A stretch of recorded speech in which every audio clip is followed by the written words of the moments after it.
Tuhan. Oh. Ya. Kemudian kenalilah dirimu, maka kamu akan mengenal Tuhanmu. Ayo, betul. Bagaimanakah toleransinya dengan Nur Muhammad? Ya.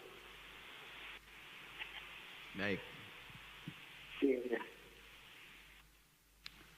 Baik. Mohon pencerahannya dia. Baik, Masya Allah. Baik, bismillah.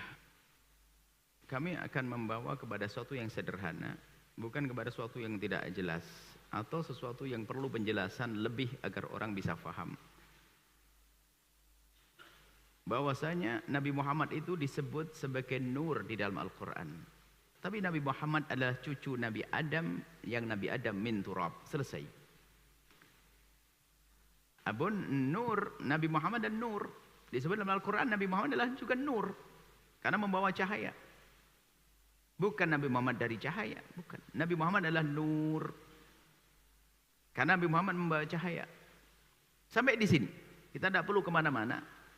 Dan apa sih faedahnya buat Anda mendiskusikan tentang asal-usul seperti yang sudah dijelaskan? Yang terpenting adalah Anda memahami syariat Nabi, Anda jalankan. Ada masalah nur atau namanya Nur Muhammadi, itu maknanya apa? Itu perlu penafsiran panjang lebar. Apakah ini maksud nur mubuwah yang dikatakan nabi, kenabian nabi, kuntu nabiyan wa adam menjadilun baina tinati misalnya. Nabi bisa anggap sebagai nabi, nabi belum diciptakan, tapi kenabian itu kan perlu penjelasan. Dan kita itu yang terpenting di hadapan kita adalah syariat Nabi SAW. Bukan kita harus berdebat antar ustadz dengan ustadz tentang masalah Nur Muhammadi. Yang jelas kita yakini Nabi Muhammad adalah diutus oleh Allah, seorang nabi yang tidak pernah berdosa, yang dari nasabnya mulia, suci, sampai Nabi Adam alaihissalam, dan Adam min turab, Nabi Adam dari debu. Nabi manusia, yang jelas pokoknya sudah dikukuhkan Nabi Muhammad paling mulianya makhluk Allah. Sudah selesai, kita tidak perlu lagi membahas sana sini. Kurang apa penjelasan ini? Nabi Muhammad paling mulianya makhluk Allah. Malaikat Jibril di bawahnya, nabi-nabi di bawahnya, semuanya di bawahnya. Arsy ciptaan Allah di bawah Nabi, semua selesai. Jangan sampai kita sibuk membahas sesuatu yang kita membuat orang bingung kadang-kadang. Nabi Muhammad adalah membawa cahaya kebenaran, membawa cahaya risalah. Nabi Muhammad disebut juga sebagai cahaya. Sudah sampai di sini, sudah. Nanti kalau kita masuk wilayah yang itu, lihat debat segala macam, bukan tambah kita menjalankan syariat Nabi, bukan tambah kita rindu kepada Nabi, rebut kepada saudara sahabat bahas hal-hal itu. Tanyakan kepada diri Anda yang sering meributkan masalah itu, berapa kali Anda menangis untuk Rasulullah? Bagaimana Anda menegakkan syariat Nabi? Nabi didatangkan untuk menegakkan syariatnya. Syariat Nabi Muhammad, Al-Quran diturunkan untuk disebarkan. Itu yang harus kita pahami, dan hendaknya kita fokus ke sana.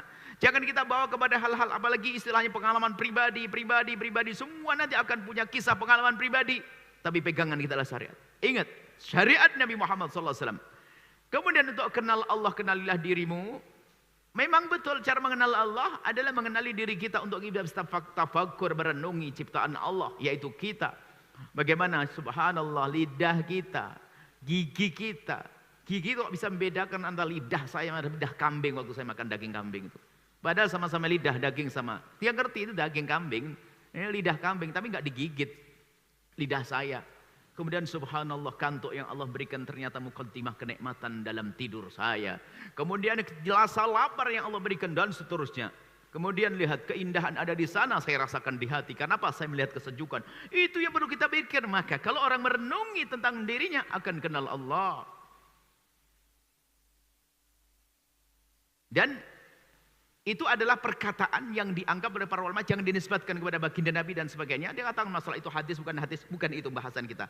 Yang jelas benar bahwasanya man arafa nafsa faqad arafa rabbah, bahkan sebagian membalik, man arafa rabbah faqad arafa nafsah. Kalau orang kenal Allah, pasti dia tahu diri dong pengabdiannya. Salatnya bagaimana? Wong kenal Allah kok enggak salat, kenal apaan tuh? Katanya arif billah wali, salatnya kok kurang, ngajinya kurang, ibadah. Nah, dibalik saja. Kelihatannya para orang yang ngaku-ngaku wali itu pakai man arafa rabbah wa arafa nafsah. Kalau kenal Allah pasti tahu dirinya seorang hamba yang harus mengabdikan diri kepada Allah. Kita jangan membawa tasawuf kepada wilayah yang aneh. Wilayah yang disebut semak belukar. Mungkin kita akan ketemu kijang, akan tapi juga ketemu ular nanti. Maka lebih baik sudah sangat jelas diajarkan para ulama. Syariat Nabi Muhammad al-gharra. Terang, jelas. Yang tidak ada keraguan di dalamnya. Itu saja, sudah nggak usah kemana-mana. Itulah belajar tasawuf. Itu belajar ilmu mendekatkan diri kepada Allah. Sederhana. Sufi, karena pembahasan tasawuf sederhana. Jangan sibuk urusan Nur Muhammadi dan sebagainya. Bukan. Hasilnya adalah pada diri Anda. Sudahkah Anda semakin dekat kepada Allah? Dan sudahkah Anda semakin baik kepada ibunda, ayahanda, saudara? Ribut urusan Nur Muhammadi, ribut sama saudara, nggak berhenti-berhenti. Ribut tentang Nur Muhammadi akan tapi ternyata dia mutus tali persaudaraan dengan sesama kaum muslimin. Apa itu semuanya? Kita perlu bagaimana hati kita benar. Itu saja. Itu tasawuf hakiki. Semoga Allah menjaga kita dari ketersesatan. Wallahu a'lam bishawab. Jangan lupa berselawat kepada baginda Nabi Muhammad sallallahu alaihi wa alihi wa sahbihi wasallam.